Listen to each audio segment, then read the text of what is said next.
उत्कृष्ट गृहिणीसाठी वाळवणीचे पदार्थ करताना घ्यावे याची काळजी आजच्या व्हिडिओत आपण बघणार आहोत। टिप 1, कोणतेही उन्हाळी पदार्थ बनविल्यावर ते 4-5 दिवस कडक उन्हात वाळवावेत। पदार्थ छान वाळल्यावरच पिशवीत भरून डब्यात भरावे, नाहीतर हे पदार्थ बुरशी लागून खराब होऊ शकतात, याची नक्की काळजी घ्या। टिप 2, वाळवणीचे पदार्थ करताना मिश्रणात मीठ थोडंसं कमीच टाका। मिश्रण अळणी असले तरीही चालेल, कारण उन्हात हे पदार्थ वाळले की त्यातील पाणी सुकून जाते, मीठ मात्र सुकत नाही व पदार्थ खारट न होता चवीला परफेक्ट बनला जातो। सुरुवातीलाच त्यामुळे थोडंसं मीठ कमीच टाकावे। टिप 3, वाळवणीच्या कोणत्याही पदार्थांमध्ये पापडखार टाकावायचा असेल तर त्याचे प्रमाण योग्य ठेवा। जास्त पापडखार टाकल्याने पदार्थ तळल्यावर लाल होतात। व्हिडिओ आवडल्यास लाईक नक्की करा व चॅनलवर नवीन असाल तर सबस्क्राईब नक्की करा। टिप 4, उडदाचे पापड बनविताना उडीद व मूग डाळ यांचे प्रमाण सारखे घ्यावे। दोन्ही डाळी छान बारीक करून घ्याव्यात। जितक्या किलो डाळी असतील तितके पापड मसाल्याचे पॅकेट +1 असे मसाल्याचे प्रमाण ठेवावे। 4 किलो डाळीसाठी 5 मसाल्याचे पॅकेट वापरावे। या प्रमाणानुसार बनवलेले पापड ठिसूळ, कुरकुरीत व खूप जास्त टेस्टी बनतात।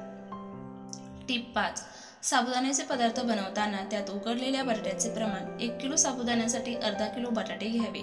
या प्रमाणानुसार पदार्थ पांढरे शुभ्र होतात, शिवाय खूप कुरकुरीत होतात। जास्त बटाटे टाकल्यावर पदार्थ तळल्यावर ते लालसर होतात, याची नक्कीच काळजी घ्या।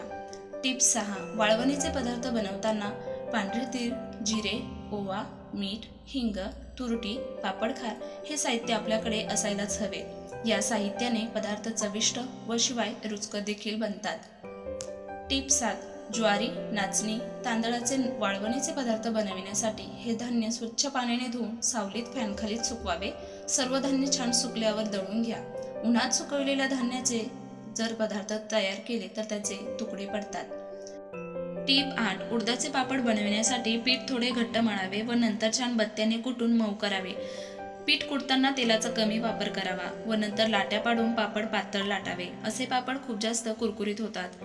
टिप 9, चवळी, मठ, मूग, चना डाळ यांचे सांडगे करताना या सर्व डाळी 9 ते 10 तास पाण्यात भिजवाव्या। भिजलेल्या सर्व डाळी मध्यम एकसारख्या दळाव्या। त्यात लसूण, लाल मिरचीची पेस्ट, ओवा, जिरे, मीठ चवीनुसार टाकावे।